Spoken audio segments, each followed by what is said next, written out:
Okay, so in this video, I just briefly want to talk about mortgage payments as percent of people's income.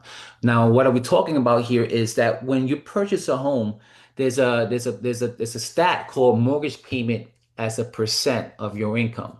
And what we're looking at here as in the United States, the average percentage is 36% of people's income is going towards a mortgage payment. The rest of that of their income goes towards, elect the bills, the utilities, car payments, other responsibilities that they have. And so in this category, obviously you want to be as low as possible going in the percentage of your income. Now, if you watch Dave Ramsey is very big on 25% of your income going towards your mortgage payment. Now, according to him, the United States is above his number. I recommend always between 35 and 25%, just because the reality is home values are so high, you got to put a high down payment. Or you have to sacrifice on the home that you want and get something at a lower price point, which means you sacrificing location, you sacrificing certain needs that you have that you want. Um, so in all, the United States is 36%. Now, what I want to show you is where's Florida at? Florida is at 47%. Okay. Florida is at 47% of people's incomes. If we look at the table map here, number one is California, Florida is number seven at 47%. Okay. You don't want to be in the top category in top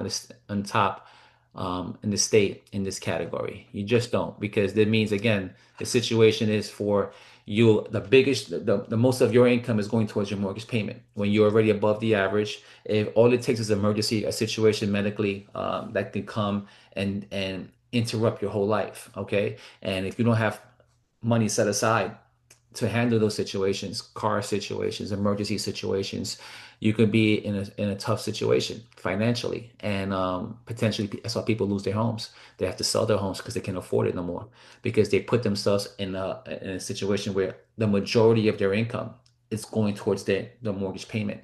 All right. So how do we correct that as a buyer? Well, again, you can if you find out that the mortgage payment is too high before you buy the house, which you can, because when you're working with that lender and you find a home, you could look at the taxes, the future taxes for your property. You look at the HOA, the CDD, all right, and then you could also estimate utility information, that sort of thing, and come to and understand what that payment's going to look like for you. And if it's above 35% of your income, then it's something that you have to discuss with your family. Like, do we really want to do this? Because this is the situation financially we can be in. Um, and if you do that calculations and it wind up being below 35%, well, you're in strong shape to move forward. If it's above it, then you have to have that conversation. Do you move forward? Because it can be risky. And if it is, then the solution will be, what, to lower the price point, which, like I said earlier, if you lower the price point, you change the location of your home, you change those desires, those needs, and those wants. And it's a conversation that the family has to have. And what my job is just to open the door and show you and have this conversation with you about percent of your income. Okay. Um, and this is Florida as a state. If you want to look at metros, I work the Tampa Metro, which is Spring Hill, which is Hernando, Pasco, Hillsborough. In this metro area, the percent is 44% of people's incomes. And that's still high. That's high. It's 45% of people's incomes are going towards mortgage payments. And there's a term that we have, it's called house poor. You don't want to be house poor owning a home where you can't enjoy your life because the house has you trapped. In that situation, maybe just better to rent, because if renting is more affordable than owning. So this is, again, as a home buyer, things that you have to look at: mortgage payments percent of your income. Um, Orlando's at 43%, Lakeland's at 40. We could even dive deeper into counties and see, okay, Orange County in Orlando's at 46%. Polk, Osceola's 41.40, Pasco's 42, Hillsboro's 42, Hernando's 39. Um, Hernando's is better than all the other counties as far as people's incomes. They make $73,000 here on average, and 39% that's going towards people's payments. In Pasco, $75,000 is the average, and 42% is going towards the payments. In Hillsborough, $90,000 is the average, and 42% is going towards their payments. Um, Polk is 70,000 is the average. People are making about 80,000 in Osceola. Orlando, people are making 86,000 and 46%, 47% is going towards their income. And again, we can dive deeper into zip codes. We can dive deeper into zip codes and see which zip codes have the highest. This zip code here is a Winter Park. Winter Park, it's a really nice area, Winter Park, established area, and 62% of people's incomes is going towards their mortgage payment. People make on average 112,000. Now, if I was an investor, if I was a buyer, this is an area where I would focus on in terms of like what's the inventory like? What's the home growth like? Like I would look at home growth value year over year in this zip code, and it's up 2.5%. So home values are continuing to go up, which tells me that buyers are still purchasing and paying top dollar to be in this area. They're willing to extend their budget here. How homes are overvalued here. Homes are overvalued by 13.5%, and the values are still going up in this area. This tells me as a buyer that this tells me as a realtor this area is in demand. Buyers are willing to extend their budget. They're willing to buy here. It's worth it to them to be here. Um, Home value growth year over year, we said it's up 2.5%. Um, Single home value growth year over year. What home value growth year? Okay, so single family homes, all right, is up 3.3%. Okay, single family homes.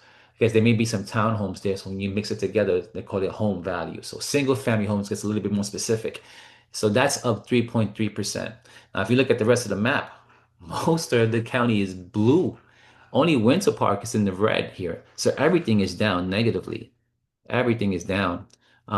This zip code right here looks like one of the darkest ones, 7.5.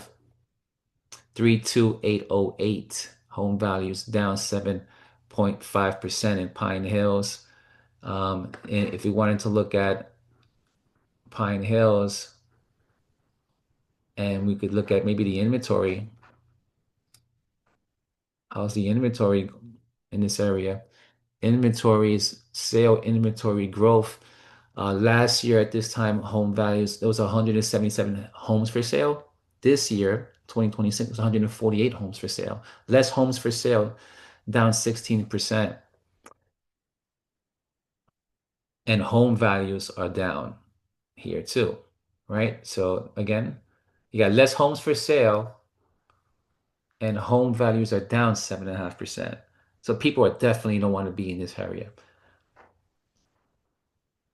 Okay, we could also look at, there's an interesting stat here as home growth, home sales growth year over year.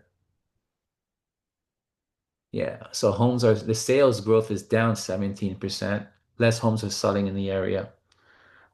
Is another stat that you can also look at. Days on market. The days on market, how long it takes homes to sell. In this area, it's increased by 36%. You're probably going to see more red than blue in this category, you know. But these are definitely things that we want to look at when we look at uh, you know, um, when you're buying a home, percent of your income going towards that home, you want to be below that 36% number. If you're going above 36%, that is a situation where if it's bad, if a negative thing happens in your life, it can be very bad, impact you financially, it can impact your home. And if you have to sell your home in distress, or if you can't make a payment and you go into foreclosure, that can impact your credit score. And when it comes to renting, if your credit's not right, that could impact the renting situation for you too. So when you buy a home, always be aware of your of the percent of your income going towards your house. Okay, you want to be below 35%. I hope this was helpful to you. I just wanted to share this information with you guys. Okay, my job's to help and present the information that can be helpful to you. And yeah, hopefully you find it useful. Take care, guys. If you have any questions about real estate, reach out to me, Eric Pacheco. My email is ericpacheco, salesflorida.mvt@gmail.com. You can contact me at 914-334-5980 is my cell phone. My office line is 727-947-1882. Have a great day. Take care.